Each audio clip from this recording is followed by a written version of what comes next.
Friends, ఈరోజు మనం Guntur bus stand నుంచి తెనాలి వెళ్ళే బసెస్ ఇన్ఫర్మేషన్ తెలుసుకుందాం.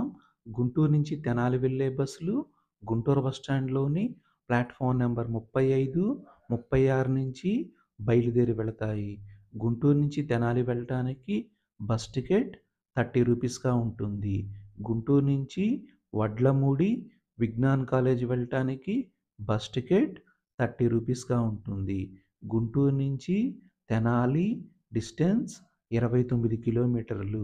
గుంటూరు నుంచి తెనాలి వెళ్ళటానికి ఫస్ట్ బస్ ఉదయం 5 గంటలకున్నది. లాస్ట్ బస్ రాత్రి 11 గంటల 15 నిమిషాలకున్నది. గుంటూరు నుంచి తెనాలి వెళ్ళటానికి ప్రతి 5 నిమిషాలకు బస్ ఫెసిలిటీ ఉన్నది. గుంటూరు నుంచి తెనాలి వెళ్ళే బస్సులు పొడంపాడు, నారాకోడూరు, వడ్లమూడి విజ్ఞాన్ కాలేజ్, సంగం జాగర్లమూడి, అంగలకుదురు మీదుగా తెనాలి వెళతాయి. గుంటూరు నుంచి తెనాలి వెళ్ళటానికి ప్రతి 5 నిమిషాలకు బస్ ఫెసిలిటీ ఉన్నది.